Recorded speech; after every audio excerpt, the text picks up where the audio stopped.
Thanks for the opportunity. This is a really exciting chance to share some ideas, and I'm really honored to be with this group of speakers. So what I thought I would do here is give a brief overview of circadian rhythms, assuming that not everyone has a huge background in this area.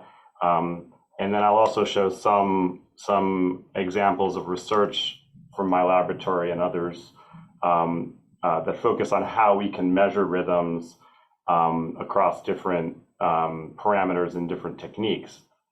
So this is from one of the founders of sleep medicine and neuropathology, Konstantin von Economo.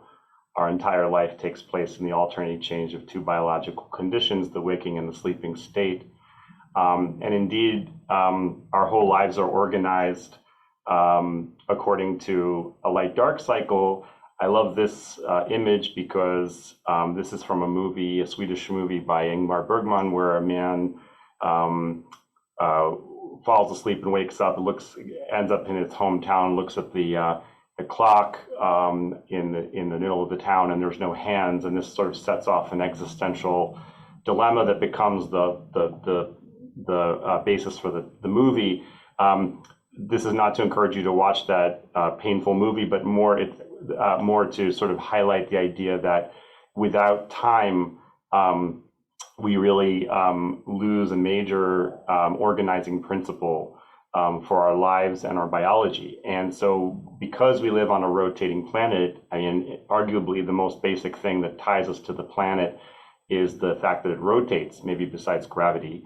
And that rotation has resulted in the invention of photosynthesis and the use of light as a source of energy and the primary source of energy for most terrestrial life, and certainly for us.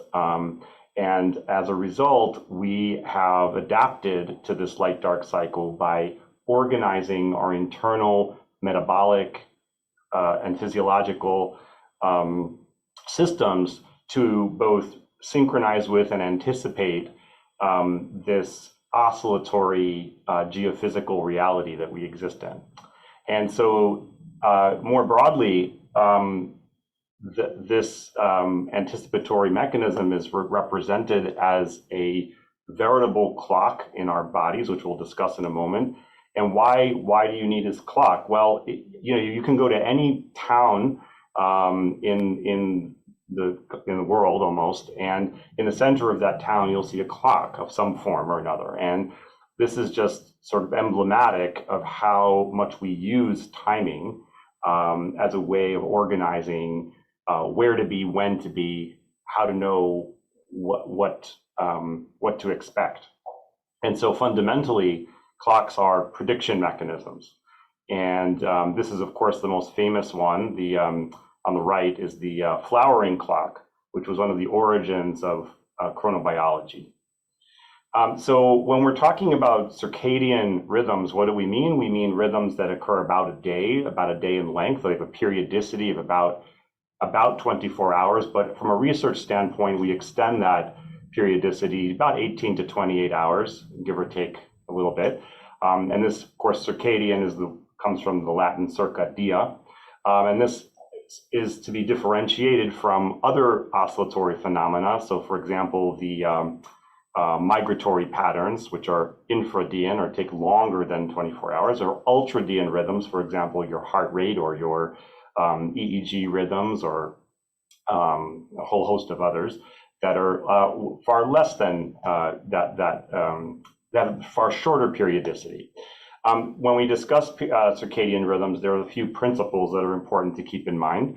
One is that in general, we consider them to be autonomous, meaning that they are oscillatory independently of external variables. That means that they are self-sustained oscillators, much like the clock on the wall or on your wrist.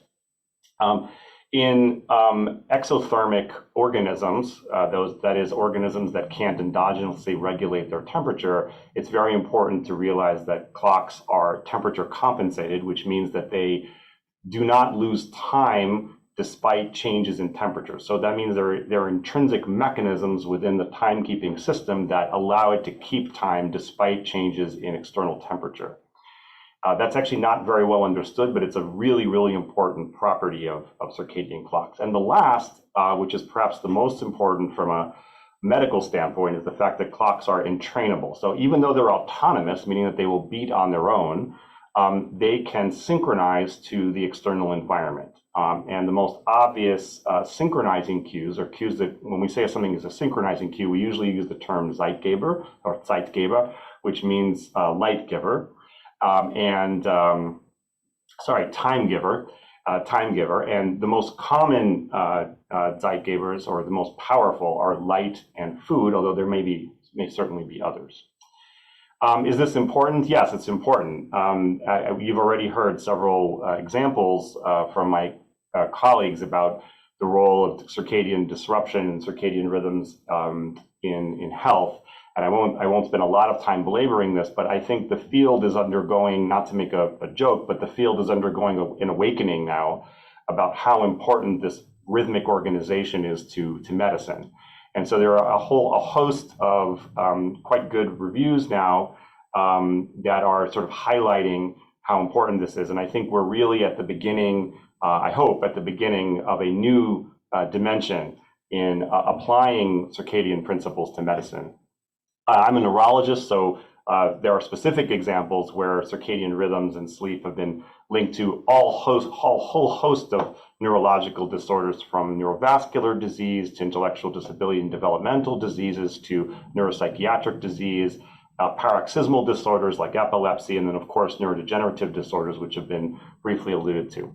So, and here's just some examples of like stroke risk or the disruption of rhythms in a patient with schizophrenia. But there are literally, we could spend a week discussing all the applications of circadian rhythms and their disruption in neurological disease.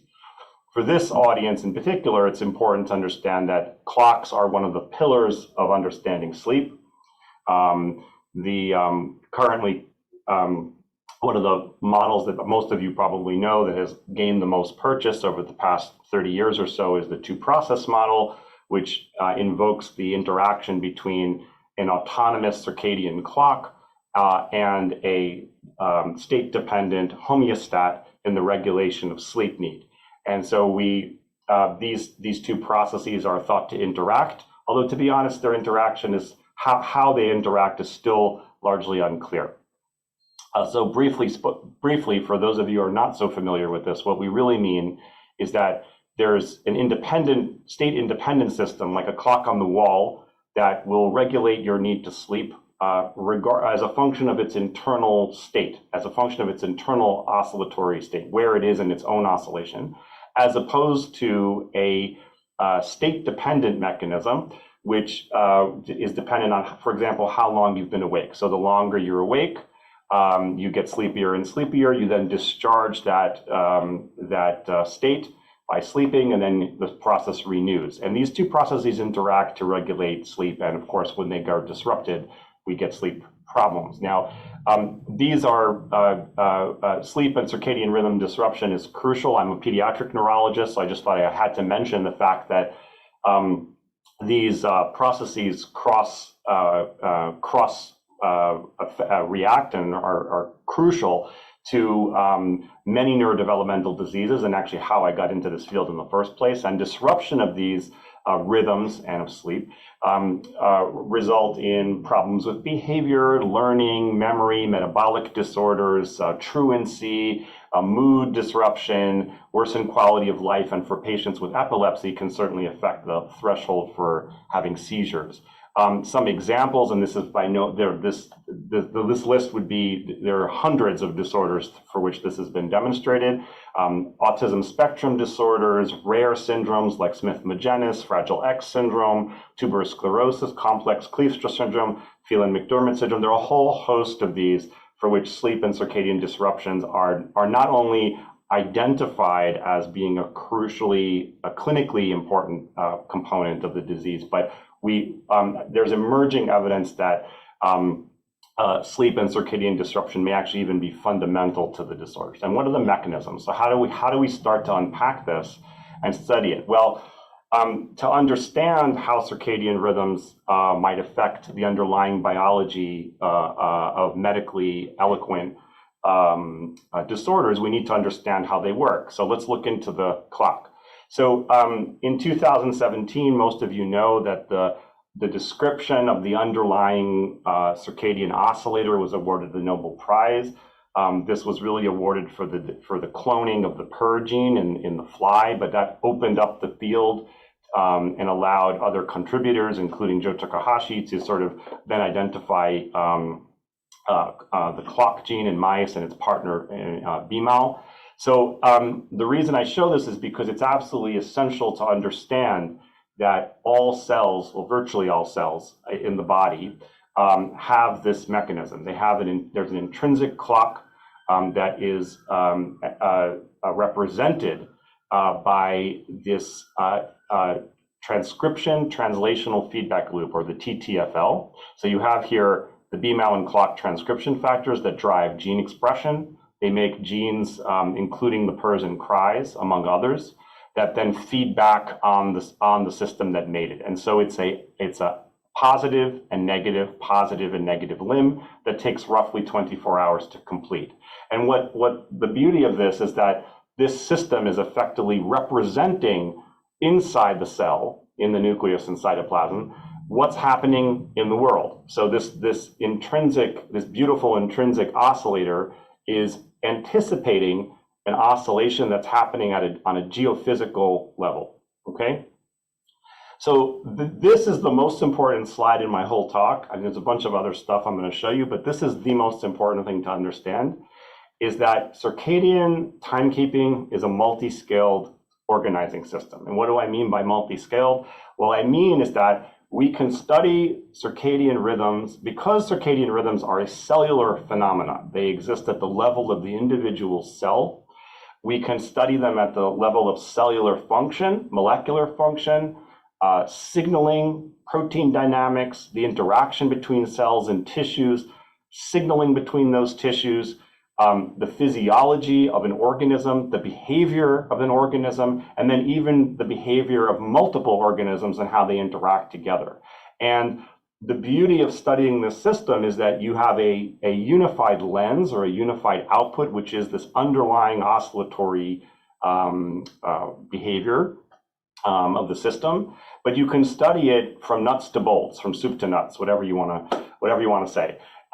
From beginning to end, you can really understand how underlying cellular mechanisms can potentially lead to complex behavior, okay?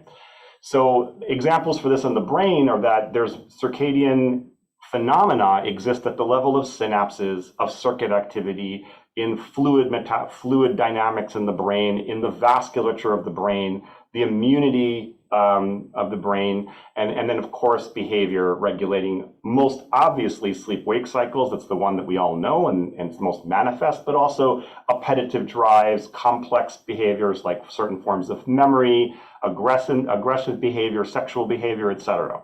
So it's really a global organizing system. So in mammals, this system is hierarchical. There's a central clock in the hypothalamus called the suprachiasmatic nucleus.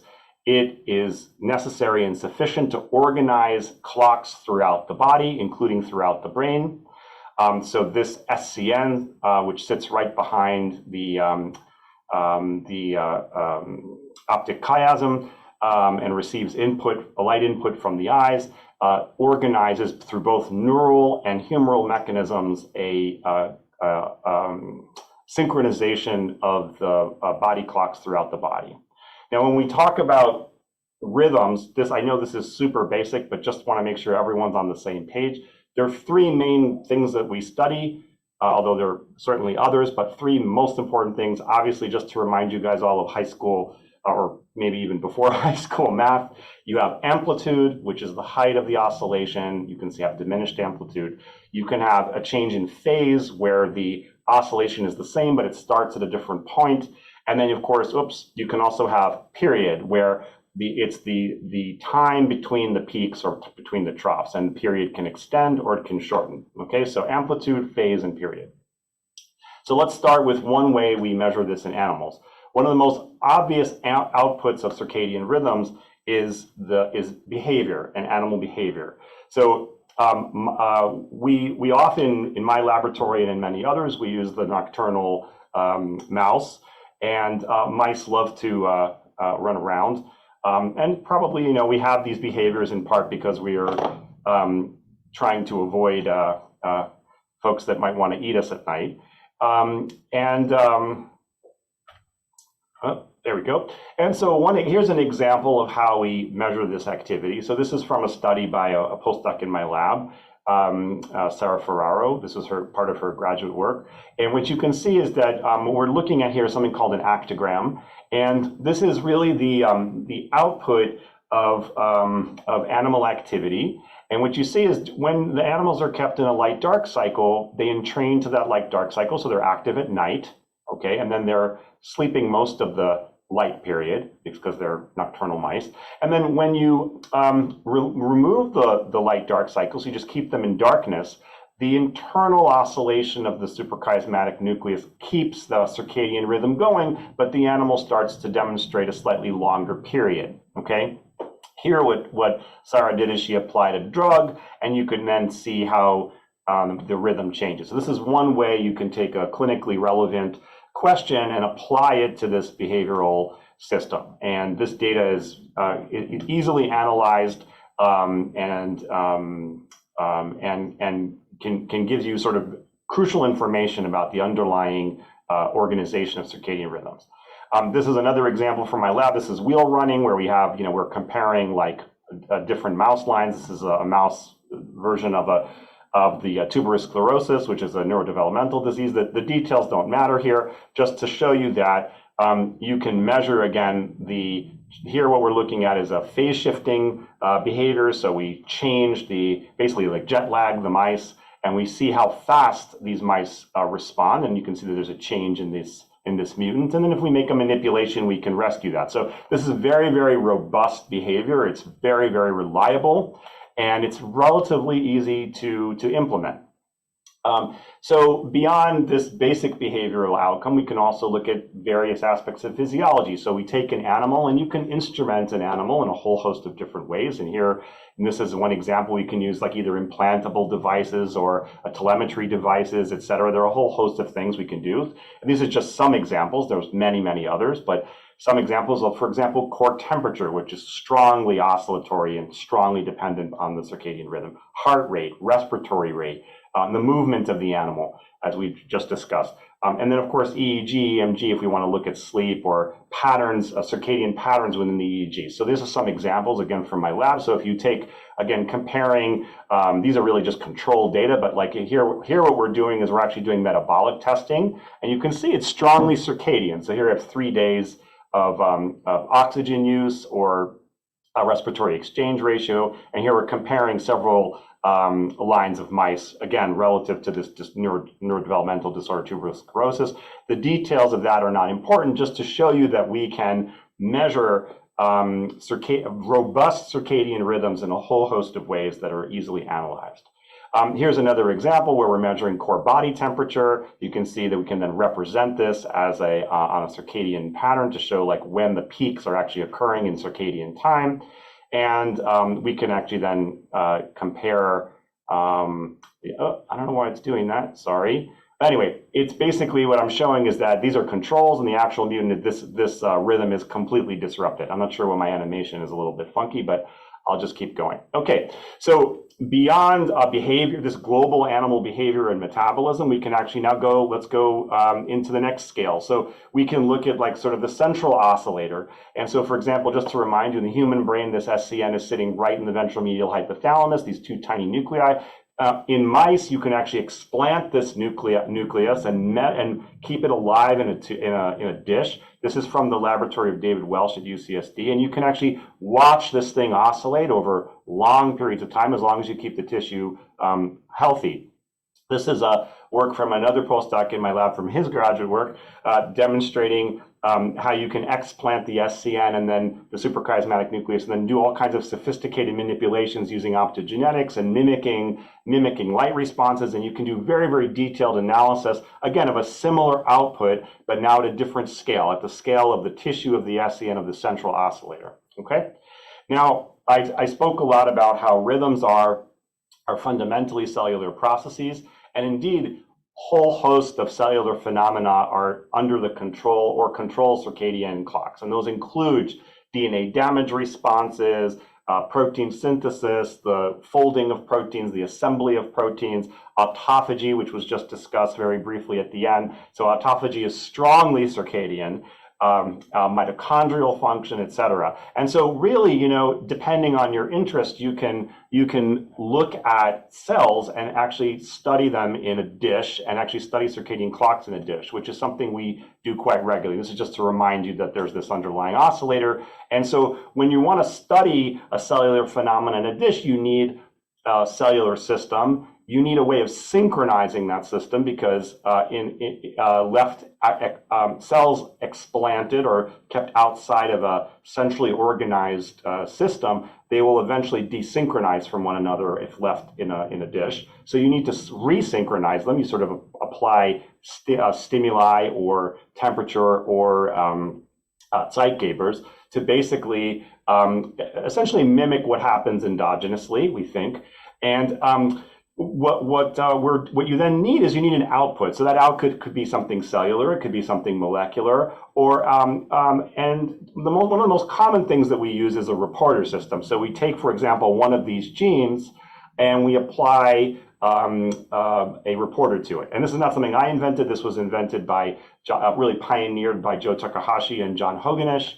But many labs in the field now use this. And this is the kind of data you can generate. So it's quite easy. You can take the cells, you put them in a luminometer, and the luminometer spins around, and you can get these beautiful oscillatory oscillations of gene expression. And in this case, what we've done is we've actually applied a drug that we're studying for a variety of reasons. And basically, this drug we know actually destroys BMAL, and so you destroy BMAL, you destroy the clock, and we can show this in a dose-dependent way. This drug is actually also in clinical trials for various forms of cancer. So then you can measure things like period. So in this case, you can see the period really doesn't change, whereas the amplitude is strongly suppressed. So again, consistent with an effect on BMAL, which is required for the positive part of the clock. Now, in contrast, we can take a different drug. For example, this was chloroquine, which is actually a potent regulator of autophagy. And chloroquine doesn't have a huge effect on period, although it doesn't have a huge effect on amplitude. You can see the amplitude is largely maintained, but has a massive effect on period. So chloroquine, we could argue, affects the negative limb of the clock. So these are just some examples of how we can use drugs in a cellular system, in a reductionist system, to sort of unpack the mechanisms within the cell through which the clock is operating.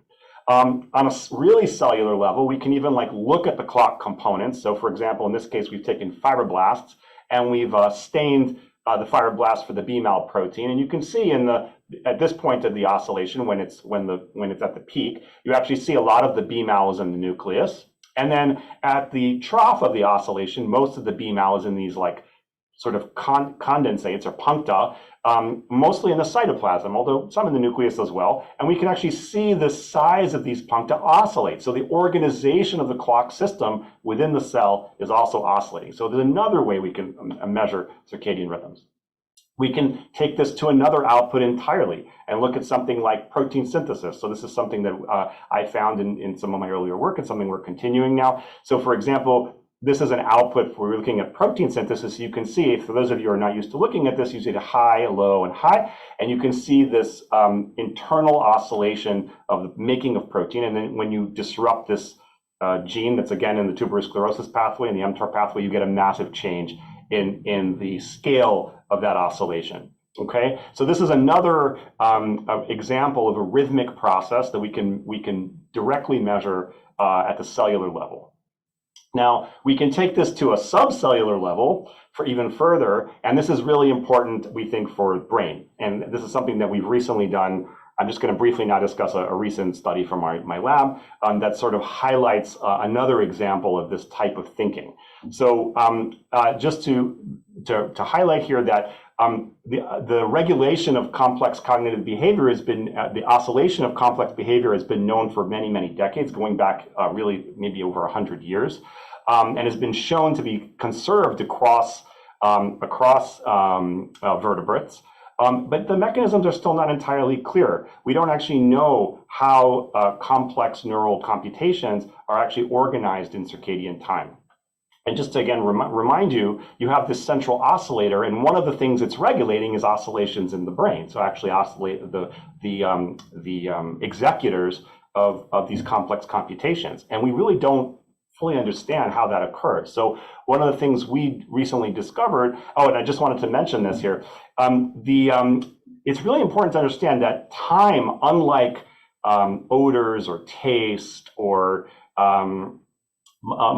even light, even like photons, for example, time has no dimension. It has no physical substrate. So there is no sensor that we know of for these dimensionless properties like time. And so therefore the computations have to be made against some internally defined a system.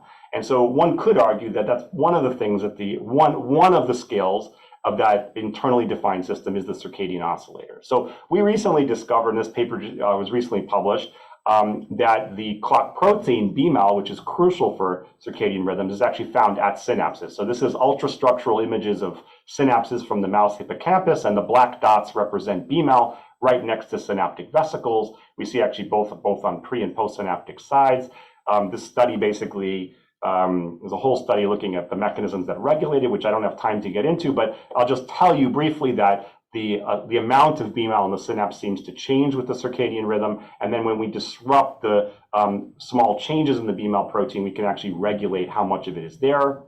And is this relevant? We think so, because if we do that, we can actually see that there are changes in synaptic physiology, so in this case, synaptic plasticity, and specifically a form of synaptic plasticity that's crucial for memory and learning.